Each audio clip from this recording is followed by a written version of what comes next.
Hello and welcome to Newsmakers on CHCH Podcast. Thank you for making us a part of your day. I'm your host, Louie Butko, and on today's show, we'll be taking a look at the Ontario Liberal leadership race with my guest, candidate and member of Parliament for the Beaches East York, Nate Erskine-Smith. A born and raised Torontonian, Erskine-Smith was first elected as MP in 2015 and has been re-elected twice, including most recently in 2021. Before jumping into politics, he was a lawyer at a commercial litigation firm in Toronto, in addition to doing volunteer legal work throughout his law career. And when he's not working, he's spending time with his wife and two boys. He's one of four candidates hoping to lead the Liberals back into relevancy at Queen's Park come 2026, and the first one to agree to join us here on Newsmakers. Mr. Erskine-Smith, thank you for joining us today. Really do appreciate it. Let's jump right into it. Why do you even want to be Premier? It's a job where half the province, doesn't like you. You got a nice MP job with the Liberals. Why would you even want to be Premier? It's the same question people asked me 10 years ago when I was leaving law for federal politics. Why would you want to do this? And why is an important question, but I think how is a bigger question, which is how do you make the biggest difference with the time that you have? And I left law for federal politics because the federal party was in third place. We'd gone through two tough elections, and we faced a really frustrating conservative majority government. And I wanted to make a difference, and I wanted to help renew our politics in a serious way. That's where we find ourselves in the exact same place as a provincial party today. And the difference is I now have 8 years of experience of working across party lines to get things done, of helping to shape the government's agenda, whether it's stronger climate action, action to address the opioid crisis, action to lift folks out of poverty, and much more. And I have a track record of building successful teams. And so we've done just that in the leadership. And there's no question this is where we can make the biggest difference to rebuild our party and rebuild our province. You hit a couple of things there, but there's the element of getting the job, and that being of the Liberal leader, and then there's a tough election that you're going to have to go into in 2026. So why would you deserve to be Premier? You mentioned a couple things there, but why do you deserve to be Premier? Well, when it comes to this leadership race and really rebuilding the party, there are three things that we are articulating constantly. It is values. I don't see the seriousness at Queen's Park. I don't see the values at Queen's Park that I want to see in our politics. I want smart, fair, and honest representation that serves people. I want competence and seriousness in getting things done on housing, on healthcare. I want compassion for those in need on ODSP and education workers and more. And above all things, if people are going to trust in the possibility of politics, we need to act with integrity. And we see an entire absence of integrity at Queen's Park, and we need to bring that integrity to Queen's Park and rebuild trust in our democracy. Two is big ideas. We've delivered serious, ambitious, credible ideas in the course of this race, and we're going to bring those ideas to Queen's Park in government. And it's action to get housing built. It is action to protect our public healthcare system, access to family doctors and health teams, mental health and addictions being addressed, and ensuring that seniors can age in place with dignity with investments in home and community care. My parents are both teachers. We need to invest in inside and outside our classrooms to set our kids up for success, and respect our educators so we can set our kids up for success. And lastly, we need serious, strong climate action to make sure that we protect the planet for our kids, but also we create jobs and lower energy bills. And lastly, it's values, it's ideas, and then it's the hard work of building and rebuilding relationships and being accessible. And I have shown myself over 8 years to be accessible, to be straightforward, to speak my mind, and to be honest with my constituents. And I'm going to bring that same politics of honesty, accessibility, and just the hard work of being on the ground, building relationships in every community through strong local representation. I've lived it for 8 years, and I'm going to bring that as a leader to Queen's Park.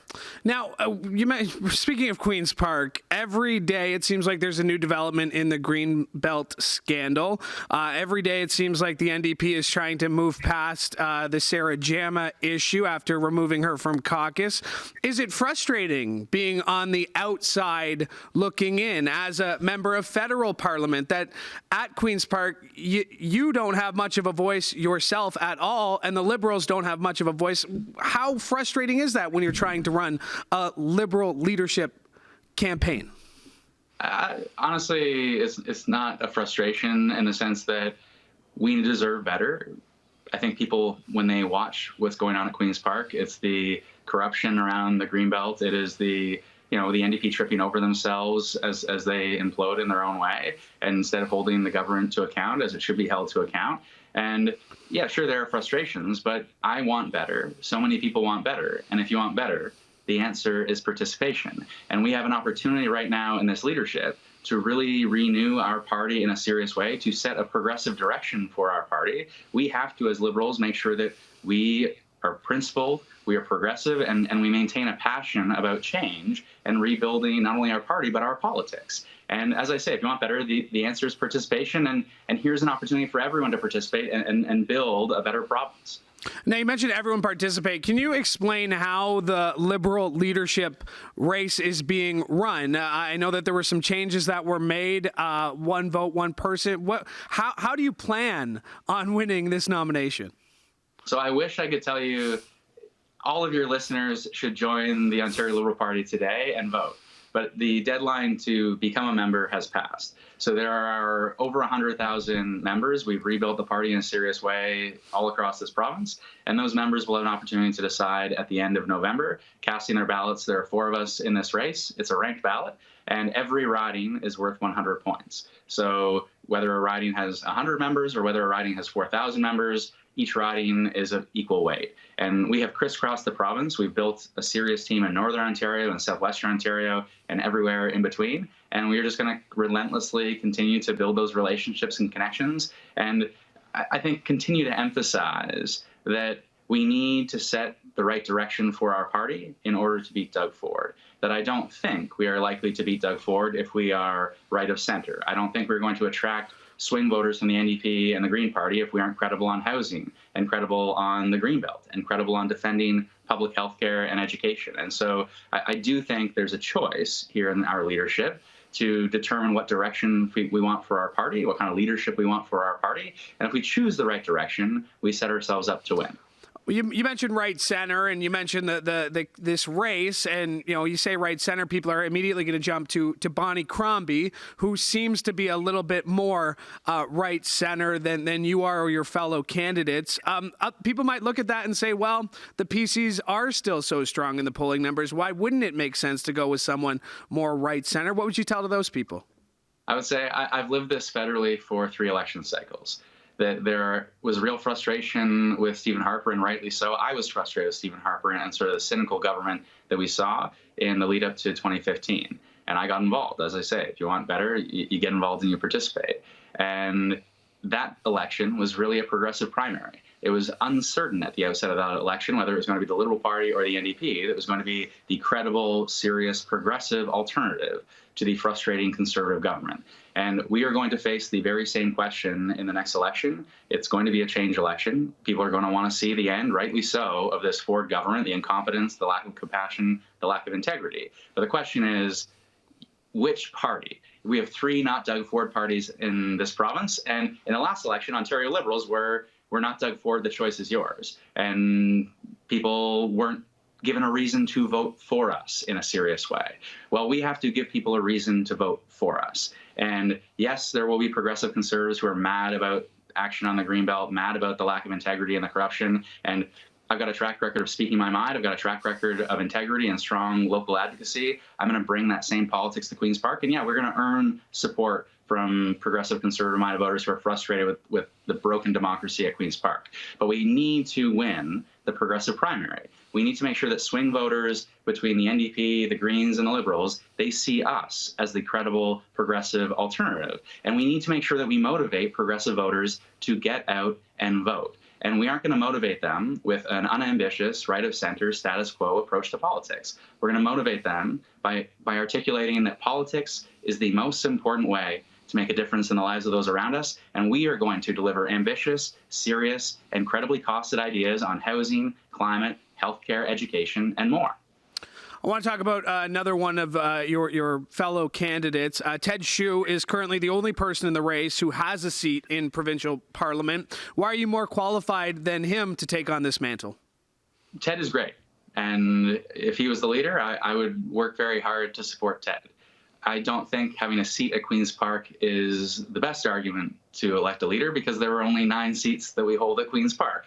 And that would suggest that only 9 people should be eligible to be leader. And more to the point, if you are one of only 9 seats at Queen's Park, you don't get a regular slot to speak. You don't get a regular space to hold the 4 government accountable in the House. I would think differently. If we were the official opposition, then yes, the leader should be in the House and playing that accountability function every single day.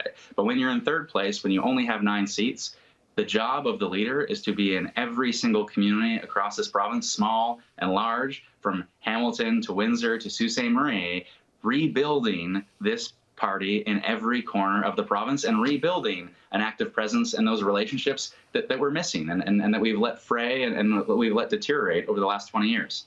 Yeah, I mean, it goes back to my first question. Like, why do you want this job? Like, it's so easy to, you had a great answer, your first answer, but half the province is not going to like you by the end. You're going up against Doug Ford. It's just, you really must want this job because it doesn't sound like a lot of fun.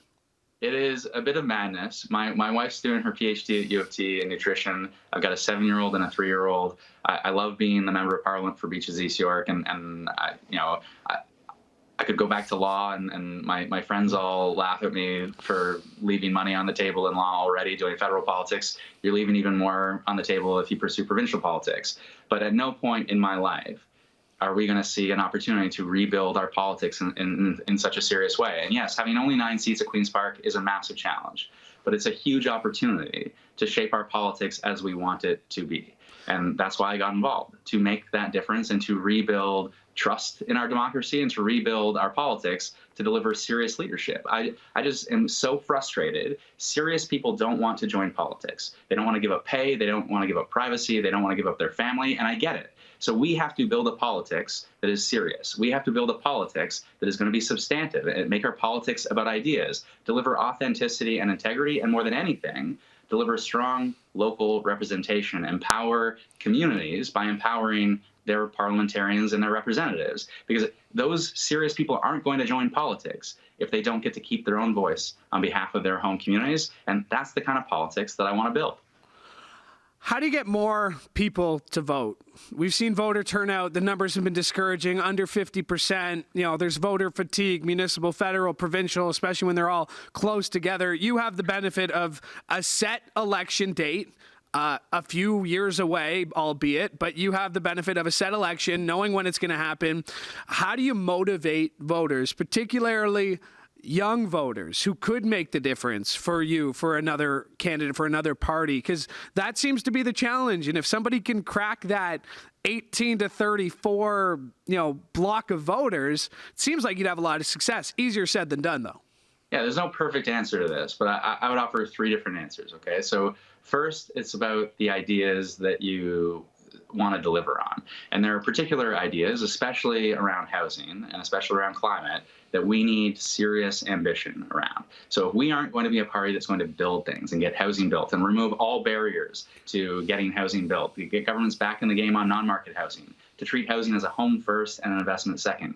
Young people are furious. Young people are leaving our province because they can't afford to live here. So we need to deliver on that issue. We need to deliver serious climate action to make sure we set our kids up to have a positive future. So on issues, we need seriousness and we need to lead, and on issues that young people especially care about. The second piece is an approach to politics. And if we revert to the same talking points all of the time, if when you ask me a question, I duck the question, and politicians love to pivot, right? So that kind of politics breaks trust, that we aren't going to agree on absolutely everything as liberals, nor should we. But we share values. We will share platform promises. There's got to be a lot of room to disagree otherwise, reasonable disagreement grounded in ideas. And we're going to build a party where if any one of my caucus members does an interview with you, they're going to speak honestly. They're going to speak their mind on behalf of their communities. That honesty and that integrity and that authenticity is everything if you're going to build trust among young people who don't just vote based on red, blue, or orange. And lastly, you've got to show up. So I regularly go into schools. We have a young liberal internship program. We have a youth council. We engage young people in politics all of the time to say, yeah, there are faults to politics. Of course there are faults to politics. Everyone sees it and lives it. But politics is still the most important way to make a difference. And if you want better, then you got to get involved. And if you keep showing up and keep showing up and keep showing up and building those relationships, then people are going to see politics differently. You mentioned, I believe, in the last debate, you got a couple more, including one coming up next Wednesday. But you mentioned in the last debate, we need to get our names out there, that being you and your fellow candidates. Obviously, there is someone who is the head of a big city who's got a lot of name recognition already. But how do you do that? Debates have come and gone. Like you said, this is, I believe, your fifth debate. How do you get your name and your fellow candidates' names out there more? So I don't think it's particularly complicated, and this is why I say being at Queen's Park isn't really the be-all, end-all, because to get my name known, I've got to do an interview with you. I've got to do another interview with you 3 months from now. I've got to make sure that when I'm in Timmins, that I'm doing local media there, and that I'm engaging with counselors there, and I'm regularly on the ground, and then I build a team of people who are then on the ground when I'm not there. It's the same when I'm in, strong local candidates matter, but you've got to do local media absolutely everywhere and engage and be open and accessible absolutely everywhere. No one in this race has enough name recognition in the way that Justin Trudeau had name recognition, or the way that Doug Ford currently has name recognition. So we are all going to have to earn it. Now, I don't think in the end that name recognition or, fundraising $1 million in a leadership contest, I don't think a war chest name recognition is sufficient to win the general election. I do think in the general election, and I've said this, we're going to have to, yes, I'm going to have to become better known for sure.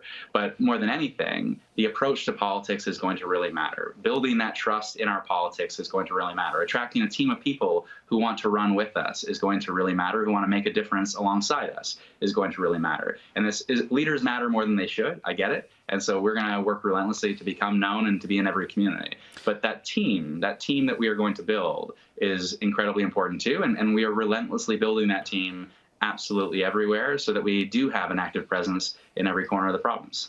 This leadership campaign has gone on for a few months, and now here you are about to enter the home stretch, the final 4 or 5 weeks of this, with voting taking place the 25th and the 26th, with the unveiling of the results at the Metro Toronto Convention Centre on December 2nd. What have you learned about yourself? You've obviously campaigned before. You know what it's like to go door to door. But what have you learned about yourself during this experience of running for the Liberal leadership? I was asked over a year ago. So I've been on the road for a year, basically. I've been doing federal, I've been doing provincial. And I'm pretty relentless about politics and about campaigning. I have learned, though, that a leadership race is a marathon that you sprint. And so it has been a long road. I'm looking forward to the conclusion of it and making sure that then I focus on, I've worn a federal hat and a provincial hat at the same time, and it's been exhausting in its own right. I think I've learned more than anything. You're away from family. I've got a 7-year-old, a 3-year-old, and I miss my family. But I felt this before, but I feel it acutely now, that I don't want to do politics because of my family. But I want to do politics because of my family. That, for all the reasons I would love to, I'm glad to be home with my kids today on Halloween. That's great.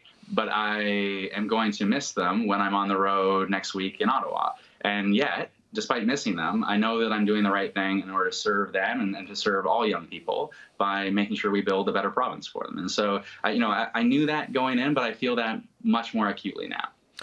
The next Liberal leadership candidate debate is Wednesday, November 8th, happening in Ottawa at 7 p.m. And again, as mentioned, voting starts the 25th and 26th. And as Nate mentioned there, you do already have to be a Liberal member to vote. But Nate, I really appreciate you making the time, making your pitch to Hamilton voters. Thank you so much for joining me today. I appreciate it.